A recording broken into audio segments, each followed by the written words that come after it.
Welcome back to UPSTAGED, the official podcast for Ronin Theater Collaborative. I am EC Darlingbond, Marketing Director and Assistant Artistic Director for Ronin Theater Collaborative, and with me is...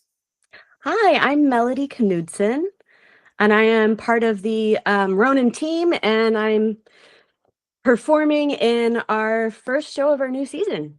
Yep.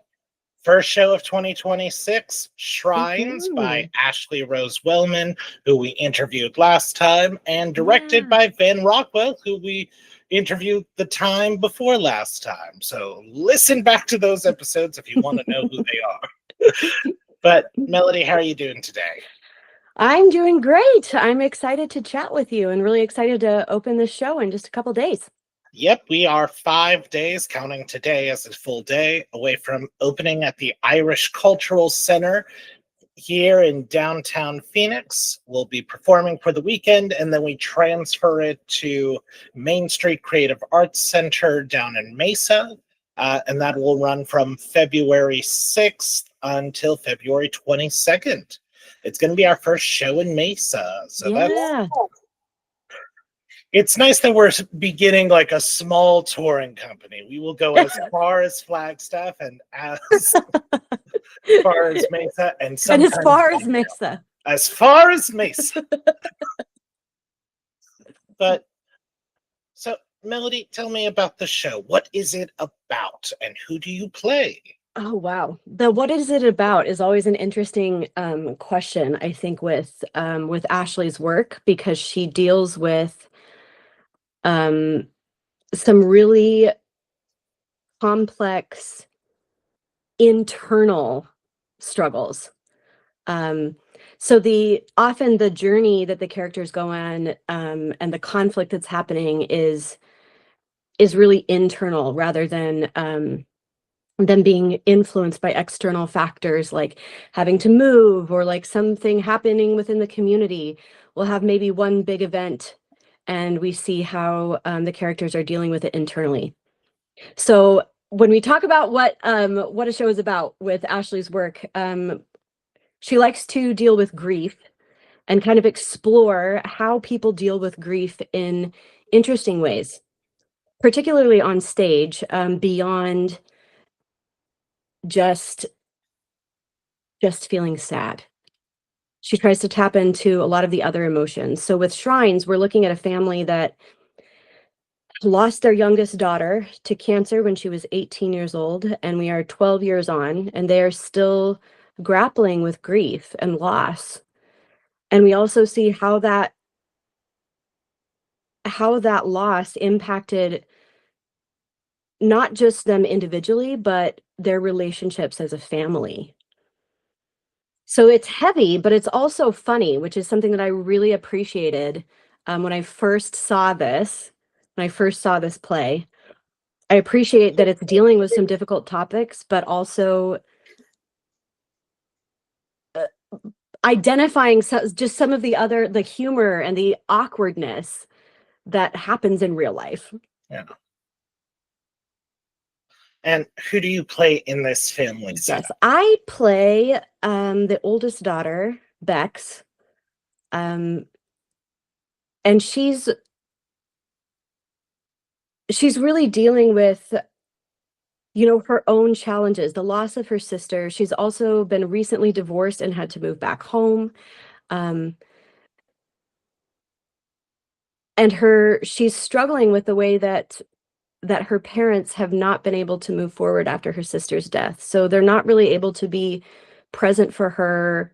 They weren't present for her in her own grief about the loss of her sister, and they're certainly not present for her in her grief about the loss of her marriage. And rather than feeling supported, she feels unseen and judged. That's real. I could listen to you explain anything, Melody. So Bex is the older sister. This is now about 12 years of going through the same ritual of throwing a birthday party. Yeah, the mom throws a birthday party for her dead daughter every year. And nobody else seems to be attending aside from immediate family and her. I was about to call Paul her ex-boyfriend, but it's like, No, well, he they did wasn't. break up. He is Right. technically still her boyfriend. Yes, so in the story we have the family, the mom, the dad, and the older sister Bex, and we also involve a character named Paul, who was the high school boyfriend of Abby, the daughter that died when she was 18. Yeah. Oh. Yes, And so they we have have the taken, family at this birthday party, and Paul comes every year. yeah. And apparently everybody else, like they reference the fact that more people used to attend, but it seems like everybody else has just decided like, no, we can't make it. Can't do it this year.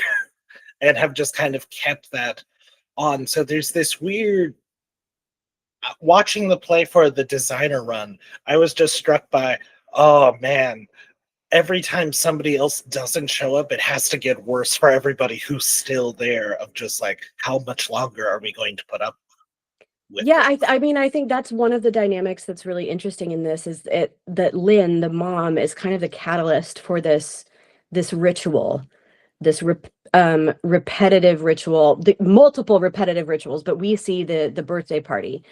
The mom is kind of the catalyst, the trying to keep her daughter alive, keep her memory alive.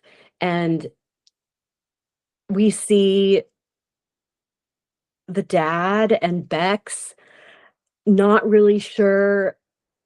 They know it's maybe not okay, but they don't really know how to confront her about it. So they just keep going along with it. Yeah, it does seem like everybody is feeling as though, like, well, we are grieving. We are not grieving as much as Lynn is. And so we Yeah. don't have, it feels like there's an awkwardness about, like, do we have the right to tell her, like, we need to bring it down just a little bit? Exactly. And I think like Bex very clearly knows that.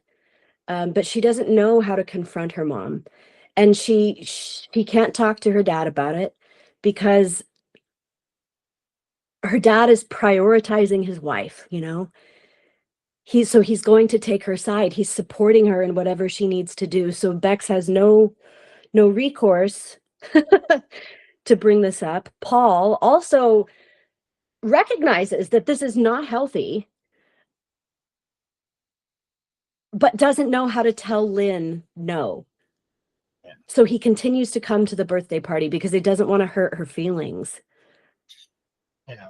And to anyone listening, although we are making it out that Lynn is the catalyst, and she is the most enthusiastic member, everybody is also playing a part. It's a very codependent relationship Extremely. in this family to where it's like, well, yeah, everybody's life needs to be on hold for Yep. at least this, if not for all aspects of their life. And it's just, Yeah. They're really just not sure how to proceed. Like Bex is angry that she's not been allowed to move forward. She's really angry that she hasn't been allowed to even grieve. But when Paul brings up maybe talking to the parents about moving forward, Bex tells him absolutely not. We cannot. You can't talk to them. You can't mention anything.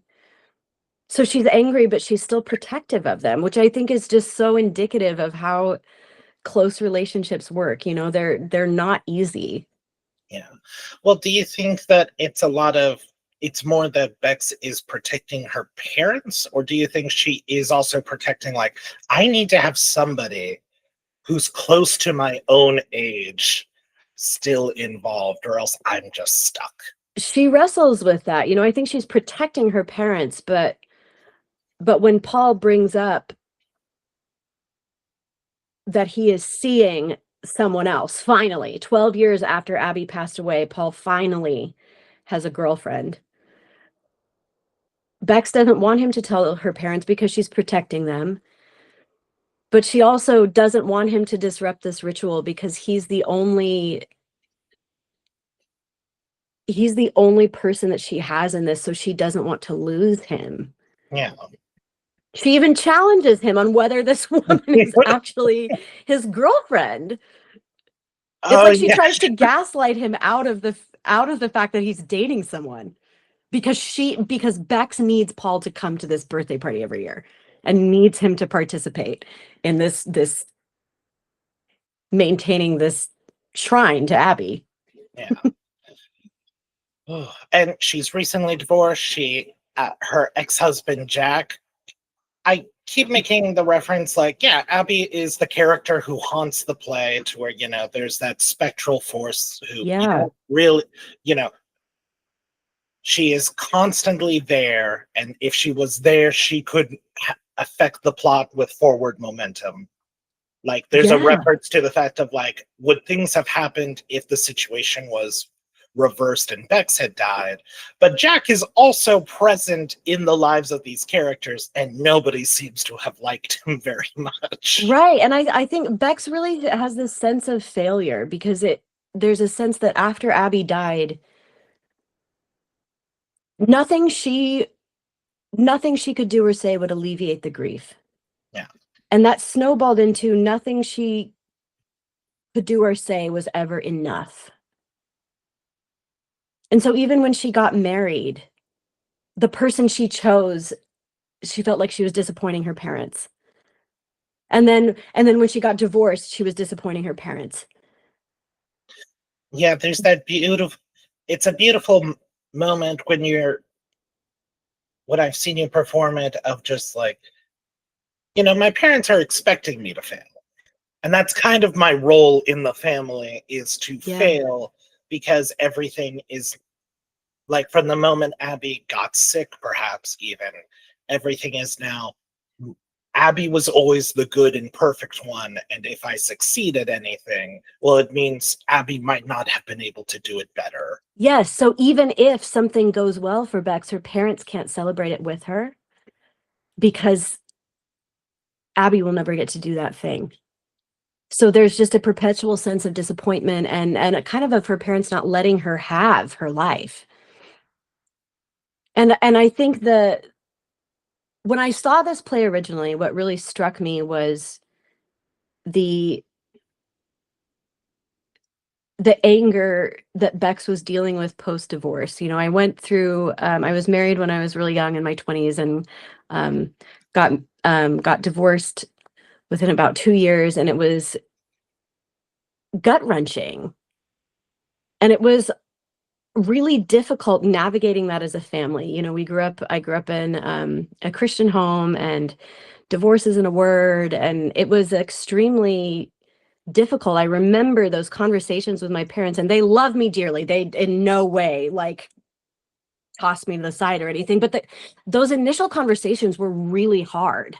Yeah. And I was heartbroken, and there was disappointment, and there was no way to make myself feel like I had not failed. And so when I saw this play, and I saw this woman feeling this sense of disappointment, this sense of failure in her conversation with her parents, she really resonated. I resonated with her. And then as I thought about that, I remember how heartbreaking that was. And I cannot imagine trying to deal with that while protecting your parents in their grief for your sister. I can't imagine having, trying to keep yourself afloat while also trying to keep them afloat as well, but grappling with that anger, wanting them to be there for her. And it really spoke to me. And I think now, as I've been delving into this character, something that I've discovered that I think is really powerful is in her relationship with Paul. Bex is kind of dealing with this idea of like getting older and not being young and hot and, you know, the one that everyone wants, or the one that is wanted at all. Yeah. She's getting older, and she just wants to be wanted. And you know, there's this younger guy, and she thinks, you know, maybe if I can just, you know, maybe if I can just take my clothes off and this guy will tell me that he wants me, then like she'll feel wanted. Yeah. Well, especially because she even describes her relationship with her ex-husband as like, you know, I liked the fact that I wasn't super passionate Mm-hmm. about him, which is like, you know, everybody has their own approach to their relationships. It's fine. It didn't work out, but it was fine. It's fine. You know? It's fine. They Yeah. weren't soulmates, but he was at least stability, where her relationship with her family was chaos. Everything dealt with Abby. Everything was grief. Everything was this gut-wrenching situation. And at least with her husband, things were just stable. Yeah. And in that case, when you're imagining like the background for this character, so she met her ex-husband after Abby had died, so he had never known who Abby was. No, And Jack was kind of her out of the situation. and And then it didn't work. do you think that is also motivating this drive towards Paul of just like, okay, well, I've tried someone who didn't know Abby. Maybe if I tried again with someone who did, things would be better. I don't think that she really wants like a long-term relationship with Paul. I mean, in this story, in this play, like Bex is coming on to him, which is horribly awkward. You just want to crawl underneath your chair and hide. It's so uncomfortable. But I think she's doing that because she just so desperately wants to be wanted. I don't think she has thought about like a life with him. Yeah. He's just the only person that knows. He's the only person that she has any connection to on all of these things. And she just wants to feel connected and seen. I don't think she has thought about it beyond that moment of she Yeah. says, you know, I just think it would feel so comfortable to just sink into being together. So she just wants him to be with her. She just wants to be seen. She wants someone to give a shit. And she goes about it in a way that's kind of self-destructive and also harmful to Paul. It's not respectful of him. And I feel like those kind of situations are really representative of how we deal with heartbreak. You know, we don't always make quote unquote healthy decisions when we're in those places Definitely. of deep pain. Now, I proposed to my first girlfriend after 2 months of dating because I was going to the Kennedy Center, and this was when I was undiagnosed as having anxiety and depression of just like, oh, I'm definitely going to die on this trip. Don't know how. I just know it's going to happen. So I better put my affairs in order. So I wrote a will. Oh my God, baby. Yeah. Oh, honey. Oh Yeah. my gosh. No, I could laugh about it now because it was very silly of just like, yeah, you know, I better like take my family to go see a good movie before I go on this trip and they never see me again. So that way they have like a happy memory of just like we saw the Lego movie with EC. And Oh my God. no, but you know, it's But it's those kind of things, like the way that we deal with what's going on inside of us I don't even think you can call it like good or bad. Sometimes it can be harmful to yourself or to other people, but I don't think you can put like a moral judgment on it. No, because you're just doing the best that you can do with whatever this like giant, horrifying, painful thing is inside of you. Yeah. So when I see Bex, you know, especially I love your performance because I am just constantly drawn to like looking back at you of like, okay, what's Bex gonna say about all? Yeah, of there's this? a lot of just standing there and watching her parents and just being horrified. Yeah. And it's just I can see I think that's the beauty of Ashley's writing, is just like everything feels so real that, you know, there's that cringe humor and then there's cringe horror, and this is kind of both of that at once. And it's like, when I was at the designer run, I was physically cringing in my seat of like, I've read this play multiple times. I was there at the read through. I know what's going to happen. But you all do such a great job of making it so present that it's just like, oh man, I need to get out of here. I need to like step out for like a few minutes. And by the way, for our audiences, if you need a moment to step out, no one will stop you. If you need to like take a break and come back in, absolutely feel free. We are a pro mental health, pro taking care of yourself. Yeah, I mean, it's a play that deals with a lot of difficult topics, so it can be really activating. I also find it just kind of cathartic, though. The how uncomfortable it was felt cathartic, because it was like, "Ooh, so sorry, that was my dog just knocking things over." The show felt so cathartic because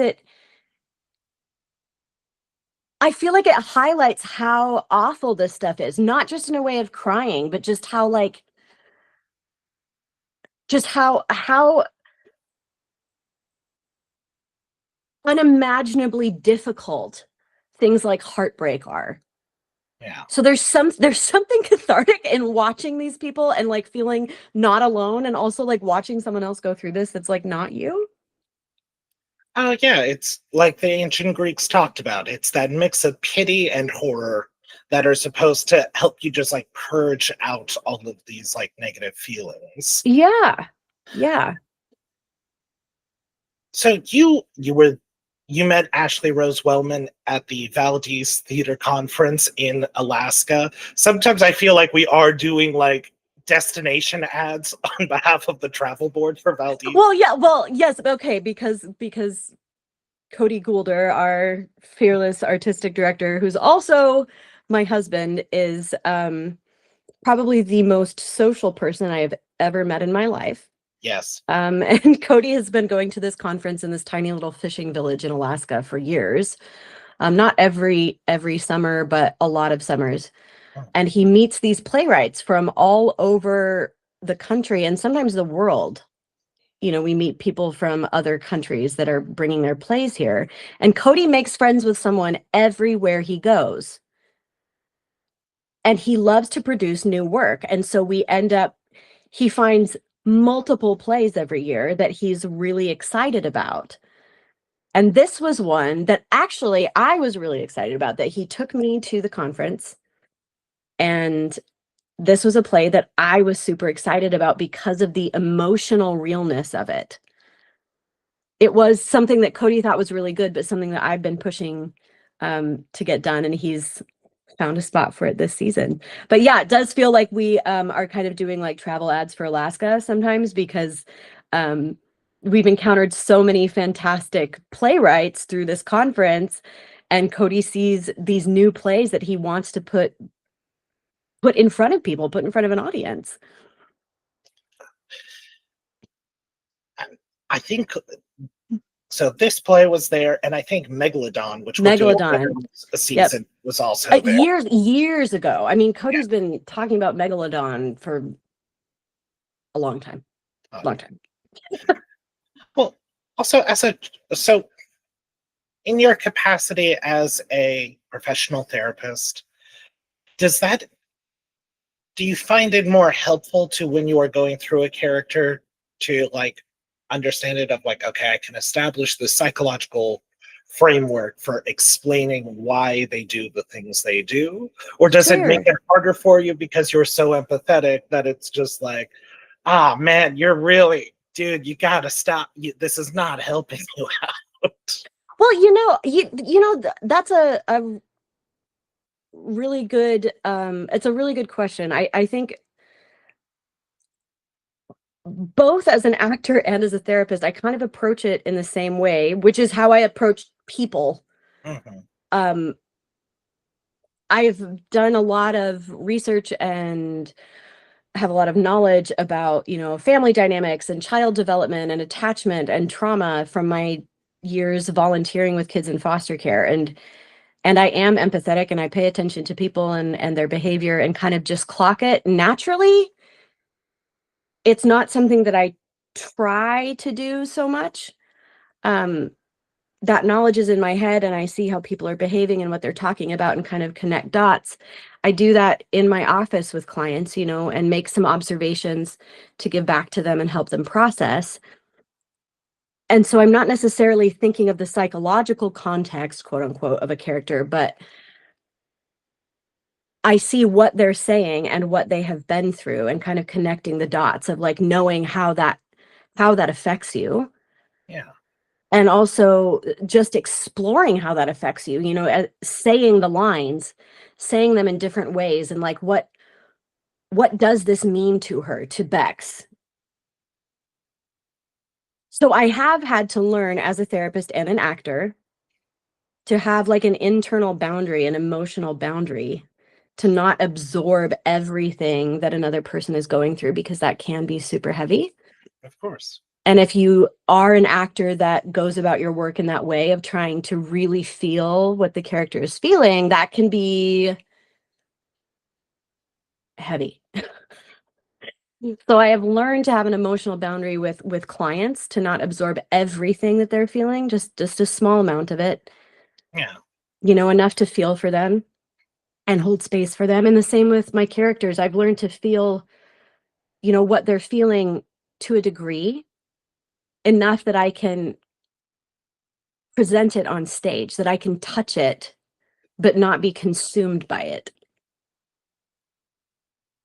I think that's really lovely.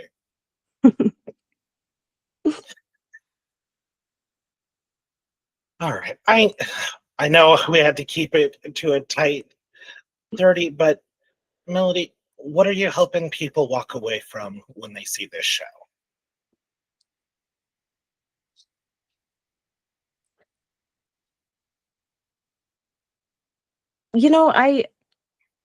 I don't know that there's like a single thing to say that people can walk away from this with, like not just a single thing. Because everyone really experiences the story very differently based on their own experiences. But I do hope that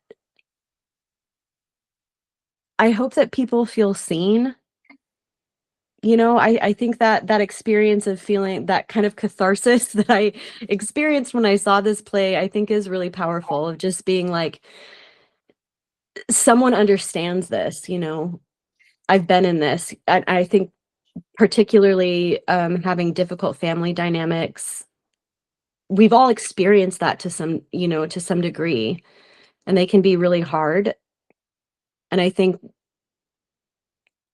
just being able to witness that feels validating.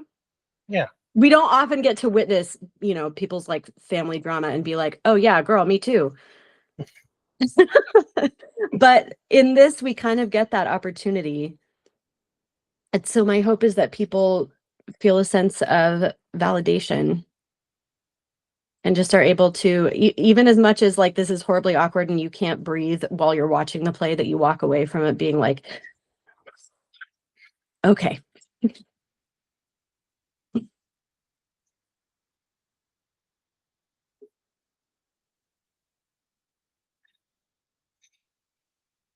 I am just gobsmacked. I am just gobsmacked. But we hope you come to see and feel seen when you see Shrines at the Irish Cultural Center in 5 days' time at the time of recording. Melody, thank you so much for Thanks so much, EC. and we'll talk again soon, okay? All right, we'll talk again soon.